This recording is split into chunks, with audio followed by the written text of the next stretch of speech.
은행에서 인공지능 활용 영역을 크게 넓히고 있습니다. 인공지능이 고객 상담뿐 아니라 채용 면접과 보이스피싱 탐지까지 맡고 있습니다. 최근 인천과 의정부 등 비교적 정부의 부동산 규제에서 벗어나 있는 지역으로 청약 수요가 몰리고 있습니다. 서울시가 내놓은 제로페이가 14,000여 가맹점을 모집한 가운데 카카오페이는 12만여 곳의 가맹점을 확보해 그 차이가 극명하게 드러나고 있습니다. 이커머스 기업 쿠팡이 업계 사상 최대 규모인 20억 달러 투자를 받은 가운데 새벽 배송 서비스를 전 상품군으로 확대하기로 했습니다. 뉴스 플러스 잠시 후 뵙겠습니다.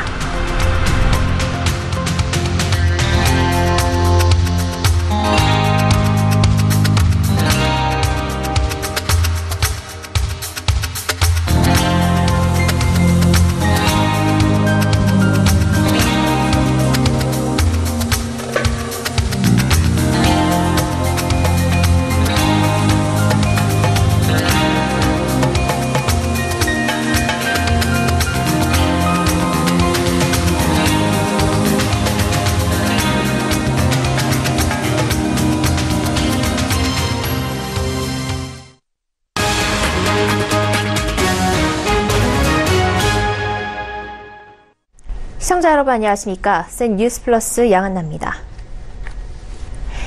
AI는 지난 2016년 3월 알파고와 이세돌 구단의 바둑 대결로 대중적인 주목을 받기 시작했는데요. 이후 은행권에서 고객 상담 챗봇 등 AI 활용에 대한 연구가 본격화했습니다. 이제 사람처럼 대화하는 AI 상담사에서 AI 면접관, 또 사람이 속을 수 있는 보이스피싱 여부를 판단해주는 AI까지 활동 영역이 넓어지고 있습니다. 정훈규 기자입니다. NH농협은행이 전화를 통해 음성으로 금융상담이 가능한 AI 콜봇을 선보였습니다. 이체한도 올리려면 어떻게 해야 돼? 현재 사용하고 있는 비밀번호를 알고 계세요? 아니요. 비밀번호를 모르는 경우 본인 신분증, 통장, 도장을 준비해 가까운 영업점으로 방문. 대부분의 은행이 최근 몇 년 사이 문자를 통한 상담 챗봇을 도입했지만 음성 상담이 가능한 것은 농협은행 AI 콜봇이 처음입니다. 다만 농협은행에 따르면 문자를 사용하는 챗봇의 경우 고객 질문에 대한 답변율이 60% 수준에 올라 있는데 콜봇의 답변율은 현재 30% 수준입니다. 당분간 답변이 안 되는 내용은 상담 콜센터로 연결되고 콜봇은 대화 데이터를 축적하며 지속적인 고도화 작업을 거칠 예정입니다. AI는 단순 업무 처리에 있어 사람보다 일처리 속도가 빠르고 학습이 가능하다는 게 장점입니다. 이에 주목한 은행권은 AI를 챗봇 등 고객 상담 영역에 우선 활용해 왔는데 최근 그 영역이 넓어지고 있습니다. 대표적인 것이 AI 면접관입니다. KB국민은행은 이번 하반기 공채 때 PC와 웹캠 등을 활용한 AI 면접을 새로 도입했습니다. 지원자가 AI의 질문을 듣고 답하는 형식으로 면접을 마친 후에는 AI가 지원자의 표정과 음성, 질문에 대해 정확한 답을 했는지 사용 단어 등을 분석합니다. AI의 학습 능력은 보이스피싱 차단 기술로도 주목받고 있습니다. 기업은행은 내년 1월을 목표로 보이스피싱 탐지 앱을 개발하고 있습니다. 이 앱을 휴대전화에 설치하면 약 8,200여 건의 보이스피싱 사례를 학습한 AI가 실시간으로 통화 내용을 분석합니다. 이때 AI가 보이스피싱 확률이 일정 수준 이상인 것으로 판단하면 곧장 사용자에게 위험을 알려 보이스피싱 피해를 획기적으로 줄일 것으로 기대됩니다. 서울경제TV 정훈규입니다. 정부가 부동산 시장을 일관성 있게 규제하면서 기존 주택 매매 시장엔 찬바람이 불고 있지만 새 아파트 분양 시장, 그중에서도 은행 대출 문턱이 낮고 전매가 비교적 자유로운 비규제 지역 아파트 모델하우스에는 사람들이 몰리고 있습니다. 유민호 기자입니다. 인천 남동구 구월동에 문을 연 한 모델하우스. 하나건설이 미추홀 뉴타운에 짓는 주상복합 아파트 분양 현장입니다. 영하로 내려간 날씨에도 내부를 둘러보려는 사람들의 긴 줄이 아침부터 이어졌습니다. 아무래도 제가 둘째 엄마다 보니까 아이들을 앞으로 키우는데 좋은 환경이 될 수 있을지 위주로 많이 봤는데 역 근처라서 위치상으로도 괜찮고 신혼부부 특별고급 청약으로 생각하고 있습니다. 지하철이 단지와 바로 연결된 직통역세권. 게다가 인천은 정부의 부동산 규제를 비껴간 비규제 지역이라 수요자가 몰린 것으로 보입니다. 전매 제한 기간이라든지 이런 부분에서 강점을 가지고 있음으로써 저희 인천 미추홀 꿈의 그림 역시 비규제 상품으로서 소비자들로부터 큰 호응을 얻을 것으로 예상되고 있습니다. 실제 지난달 SK건설이 인천 서구에 공급한 루원시티 SK 리더스뷰는 평균 24대 1의 1순위 청약 경쟁률을 보였습니다. GS건설이 이달 분양한 탑석 센트럴자이도 의정부시 역대 가장 높은 청약 경쟁률을 기록했습니다. 대출이라든지 전매 이런 규제가 상대적으로 덜한 비저종 지역으로 유동자금들이 옮겨가고 있는 것으로 보이고요. 연말까지 GS건설은 경기 고양시에 일산자이 3차를 분양할 예정입니다. 포스코건설도 의정부시에서 더샵 파크에비뉴 분양에 나설 계획입니다. 다만 전문가들은 금리 인상 등 변수가 남아있어 이들 지역의 청약 열기가 계속 이어질지는 지켜보자며 신중한 반응을 보였습니다. 서울경제TV 유민호입니다. 박원순 서울시장이 직접 거리 홍보까지 나서며 밀어붙이고 있는 서울시의 제로페이가 한 달여 동안 14,000개가량의 가맹점이 가입 신청을 했다고 합니다. 최근 가맹점 모집에 열을 올리고 있는 카카오페이는 12만여 곳의 가맹점을 확보했습니다. 뭐가 달라서 이렇게 차이가 나는 걸까요? 이하라 기자가 비교해봤습니다. 가맹점 확보전을 벌이고 있는 서울시의 제로페이와 카카오페이. 어제까지의 결과를 종합해보면 카카오페이 가맹점이 제로페이 등록 상인수보다 8배 이상 많습니다. 왜 그럴까? 가장 중요한 문제는 제로페이가 소비자에게 매력적인 결제 수단이 아니라는 겁니다. 아무리 많은 소상공인이 가맹점 등록을 한다고 해도 결제 방식을 선택하는 것은 소비자이기 때문에 소비자 혜택이 무엇보다 중요합니다. 박원순 서울시장은 소득공제율을 40%까지 올려주겠다고 강조하지만 이것도 아직 추진 중인 상황. 반면 카카오페이는 현금 영수증과 같은 30% 소득공제 혜택을 앱에서 자동으로 처리할 수 있는 시스템을 이미 갖췄습니다.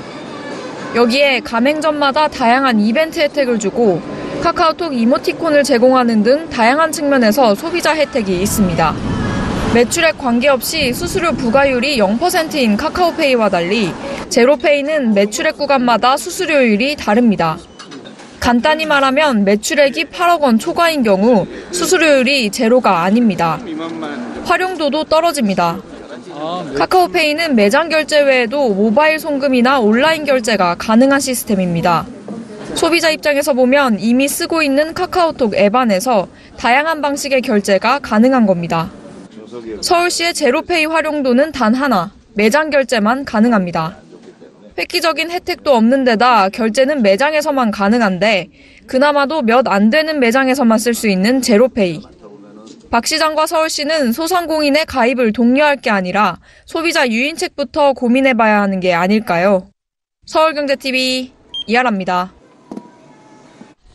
이커머스 기업 쿠팡이 소프트뱅크 비전펀드로부터 지난 21일 20억 달러라는 국내 인터넷 기업 가운데 사상 최대 규모의 투자를 받았습니다.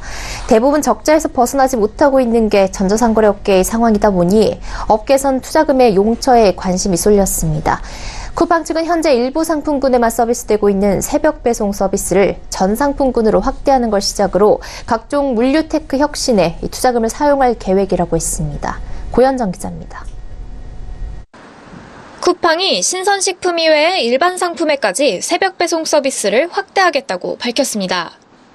밤 12시 전에만 주문하면 다음날 아침 7시 전에 받아볼 수 있는 새벽 배송의 경우 현재 신선식품과 유기농 상품에 대해서만 서비스되고 있지만 이를 전격 확대하겠다는 겁니다.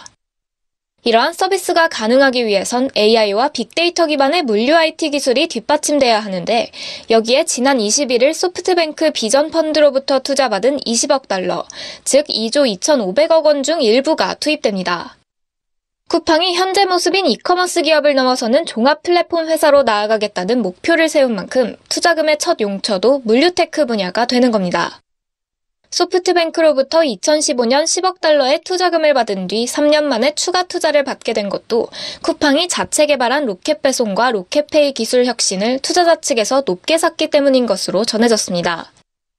실제로 쿠팡은 올해 5조 원대의 매출을 예고했는데 로켓 배송과 로켓페이의 성공이 4년 만에 14배 넘게 성장하게 된 원인이라고 분석했습니다. 현재 전자상거래업계는 이베이를 제외하고는 쿠팡을 포함한 위메프, 11번가, SSG.com 등 모두 적자를 내고 있는 상황이지만 쿠팡 측은 이에 연연하지 않아야 성장할 수 있다고 말했습니다. 한편 쿠팡은 내년까지 물류센터 규모를 2배로 확장할 예정이며 신사업 발굴을 통해 계속해서 신규 서비스를 런칭하겠다고 밝혔습니다. 서울경제TV 고현정입니다. 삼성전자가 오늘 반도체 백혈병 피해자들의 공식 사과했습니다. 이로써 11년이 넘게 끌어오던 삼성의 반도체 백혈병 분쟁이 마침내 종지부를 찍었습니다. 이보경 기자입니다. 그 아픔을 충분히 배려하고 조속하게 해결하기 위한 노력이 부족했습니다. 삼성전자가 반도체 백혈병 피해자와 유가족 앞에 고개를 숙였습니다. 산업재해에 대한 책임도 인정했습니다. 또한 삼성전자는 과거 반도체 및 LCD 사업장에서 건강유해 인자에 의한 위험에 대해 충분하고 완벽하게 관리하지 못했습니다. 삼성전자 기흥공장에서 근무하던 황유미 씨가 숨진 지 11년 만입니다. 황 씨의 아버지 황삼기 씨는 삼성전자의 사과는 충분치는 않지만 오늘의 사과를 삼성전자의 다짐으로 받아들이겠다고 말했습니다. 직업병 피해는 삼성전자 반도체 LCD 부분에서만 있는 것은 아닙니다. 삼성은 이 모든 직업병 노동자들을 위한 폭넓은 보상안을 마련하길 바랍니다. 삼성전자는 늦어도 내년 초에 구체적인 보상 절차에 들어갈 것으로 보입니다. 보상 대상은 삼성전자 기흥사업장 제1라인이 준공된 1984년 이후 반도체 LCD 생산 라인에서 1년 이상 근무한 현직자와 퇴직자 전원입니다. 보상금은 백혈병은 최대 1억 5천만 원, 유사는 1회에 100만 원, 사사는 1회 300만 원으로 책정됐습니다. 또 반도체 직업병 재발 방지를 위해 한국산업안전보건공단에 산업안전보건 발전기금 500억 원을 기탁해 관련 연구 업무를 수행하도록 합니다. 서울경제TV 이보경입니다. 지난 8월부터 국민연금도 스튜어드십 코드를 도입하고 있지만 자산운용사와 증권사의 참여는 아직 저조합니다. 자산운용사의 경우 인력 부족 등으로 스튜어드십 코드 관련 세부 지침과 시스템 도입이 다소 늦어지고 있지만 증권사는 기관 성격상 스튜어드십 코드 참여가 적다는 게 업계의 설명입니다. 김성훈 기자가 보도합니다. 현재 금융투자협회 회원사로 등록된 증권사는 56곳, 자산운용사는 201곳에 달합니다. 하지만 한국기업지배구조원에 따르면 현재 스튜어드십 코드를 도입한 자산운용사는 25곳, 증권사는 단 2곳에 불과합니다. 스튜어드십 코드란 기관 투자자가 집사와 같이 자산을 맡긴 투자자의 권익을 위해 주주로서 기업 경영 등에 적극적으로 참여해야 한다는 수탁자 행동 지침을 말합니다. 따라서 펀드 등을 통해 대규모의 자산을 운용하는 자산운용사는 스튜어드십 코드의 1순위 참여 대상입니다. 자산운용업계에서는 스튜어드십 코드를 도입하고 싶어도 인력 부족 등 현실적인 문제로 참여가 쉽지만은 않다고 설명합니다. 오늘 기준 스튜어드십 코드 참여 예정 기관 투자자로 분류된 자산운용사는 KTB 자산운용, NH 아문디 자산운용, DGB 자산운용, 이스트 스프링 자산운용, 아크 임팩트 자산운용 등 5곳입니다. KTB 자산운용은 원래 올해 3분기, 다른 4곳은 올해 1분기에 스튜어드십 코드에 참여할 예정이었지만 인력 부족 등으로 인해 세부 정책 도입과 시스템 점검에 시간이 걸려 도입을 늦추고 있습니다. 증권사의 입장은 사뭇 다릅니다. 증권사의 경우 회사 성격상 투자를 중개하는 곳이지 돈을 굴려주는 곳이 아니고 수탁 비중이 높지 않기 때문에 스튜어드십 코드에 참여할 이유가 적다는 것이 전문가들의 설명입니다.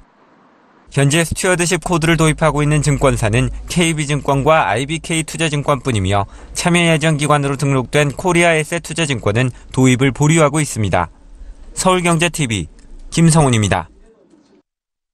기아자동차가 20, 30대 젊은 운전자를 타깃으로 운전하는 즐거움을 느낄 수 있게 해주는 차를 선보였습니다. 준준형 세단 K3에 터보 엔진을 달아 강력한 주행 성능을 경험할 수 있게 한 K3 GT 모델입니다. 파주에서 남양주까지 왕복 150km 구간을 정창신 기자가 몰아봤습니다. 가속 페달을 밟으면 울리는 강력한 배기음, 1.6 터보 엔진을 탑재해 최고 출력 204마력, 최대 토크 27의 스포티한 주행 성능을 선보입니다. 1.6 터보 엔진과 7단 DCT를 적용해서 운전의 재미를 더 느낄 수 있도록 강조를 했고요. 그 다음에 사운드 제너레이션을 적용을 해서 출력 배기음을 더 강화를 해서 더 드라이빙에 더 즐거움을 느낄 수 있도록. 파주 문발동에서 남양주 진저브까지 가기 위해 서울 외곽순환 고속도로에서 가속 페달을 꾹 밟자 지체 없이 속도가 올라갑니다. 차량 내부에도 운전하는 재미를 주기 위한 장치들을 확인할 수 있습니다. 2차 곳곳엔 스포티한 주행 감성을 주기 위한 노력들이 엿보이는데요. 우선 뒷자를 엎어놓은 듯한 모양의 스티어링 휠과 그 뒤엔 패들 시프트를 달았고요. 고속에서도 운전자의 몸을 지탱해줄 수 있게 등받이 지지대를 키웠습니다. 자율주행을 느낄 수 있는 스마트 크루즈 컨트롤 기능을 켜자 스티어링 휠에 손을 떼도 스스로 운전합니다. 앞차와의 간격이 가까워지면 속도를 줄이고 멀어지면 다시 설정 속도까지 가속합니다. 다만 스티어링 휠에 손을 떼고 20초가량 지나면 운전대를 잡으라는 경고 메시지가 표시됩니다. 차량 내부엔 내비게이션이 있지만 계기판에 운행 정보를 표시해줘 운전자 시선을 전방으로 유지할 수 있게 해줍니다. K3 GT의 공인 복합 연비는 리터당 12.1km, K3보다는 낮게 나옵니다. 주행 성능을 강조한 탓에 연비는 다소 떨어진 겁니다. 강력한 주행 성능과 함께 안전성도 높였습니다.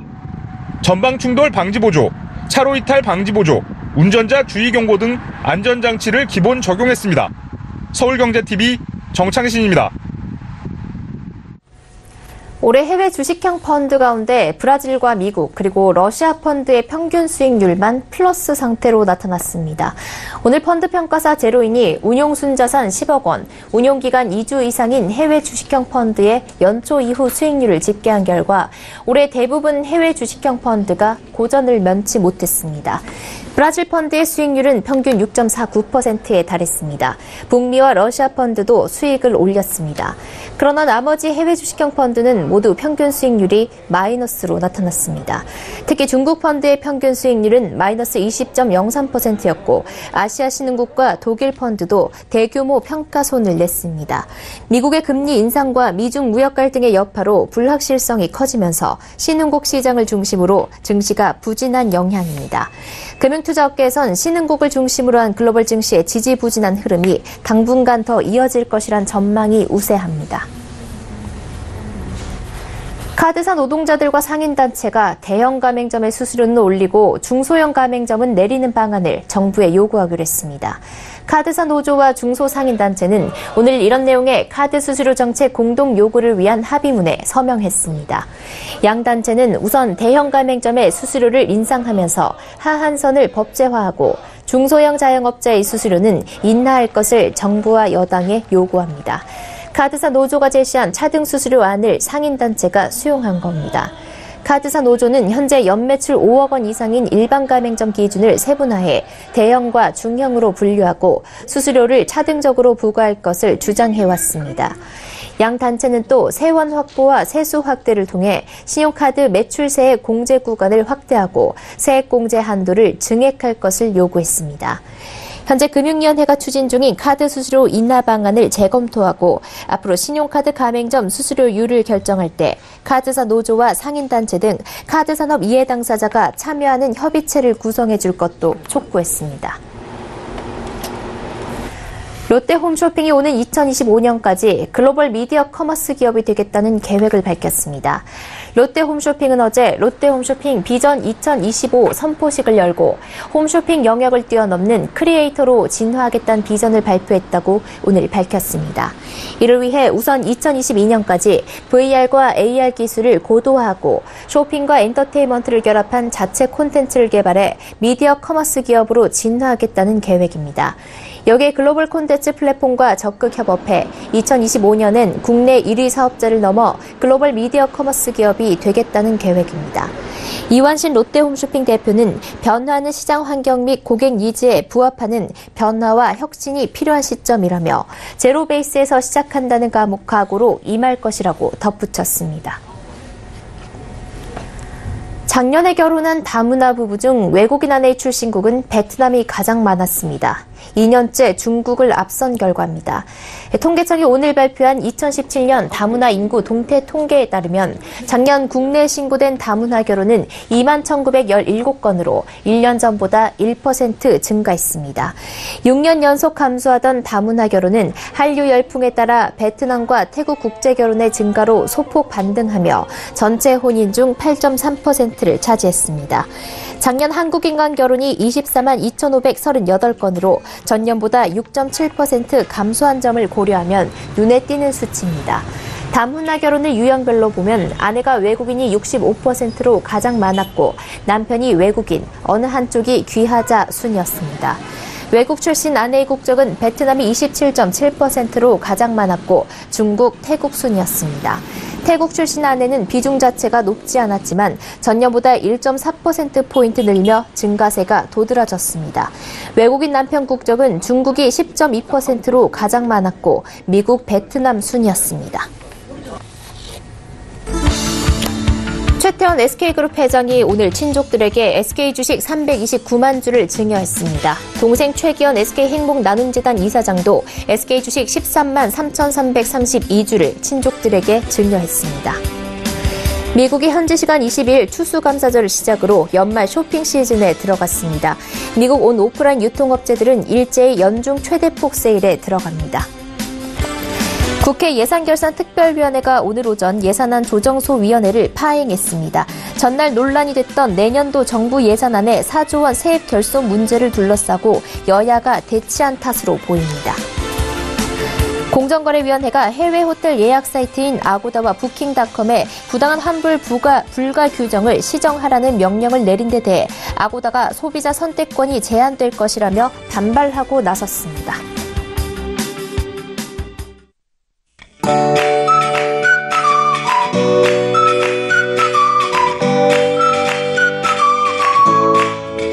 안녕하세요. K웨더 라이프스타일 예보 최씨입니다. 오늘은 올가을 들어 가장 추운 날이었습니다. 서울의 아침 기온 영하 3.1도까지 떨어졌는데요. 다행히 내일은 추위의 기세가 한풀 꺾입니다. 아침 기온 서울 0도, 광주는 3도까지 떨어지겠지만 오늘보다는 높은 수준이겠습니다. 추위는 누그러들지만 비눈 소식이 있습니다. 중부지방은 새벽부터 낮 사이, 남부지방은 아침에서 늦은 오후 사이에 내리겠는데요. 눈의 양 경기 동부와 강원 영서 산지로 최고 10cm로 폭설이 예상되고요. 서울과 경기 서부, 충청 북부, 경북 북부도 최고 5cm의 많은 눈이 내리겠습니다. 비는 중부와 경북 북부로 5에서 20mm가 되겠고요. 그 밖의 지방은 5mm 내외로 적겠습니다.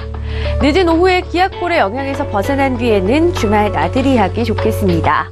다음은 자세한 지역별 내일 날씨를 나절 예보를 통해서 살펴보겠습니다. 중부지방 새벽부터 비나 눈이 내리기 시작하겠고요. 아침에 중부 전역으로 확대돼 낮이 되면 모두 그치겠습니다. 곳에 따라서는 최고 10cm나 눈이 내리는 곳이 있겠습니다. 동해안지방 역시 눈이 많이 내리는 곳이 있어 눈길에 대한 대비해 두셔야겠습니다. 최고 5cm나 내리는 곳이 있겠습니다. 남부지방은 아침부터 늦은 오후 사이 비로 내리겠습니다. 비의 양이 적어 건조한 날씨가 이어지겠습니다. 아침 기온 부산 4도, 낮 기온은 광주 14도로 오늘보다 높겠습니다. 전해상으로 비나 눈이 내리겠고 물결은 서해와 동해상에서 다소 높게 일겠습니다. 기온은 점차 오름세를 보여 일요일에는 한낮에 10도 안팎까지 오르겠고요. 하늘도 대체로 맑을 것으로 보여 나들이 하기 좋겠습니다. 날씨였습니다. 센 뉴스 플러스 여기까지입니다. 시청해주신 여러분 고맙습니다.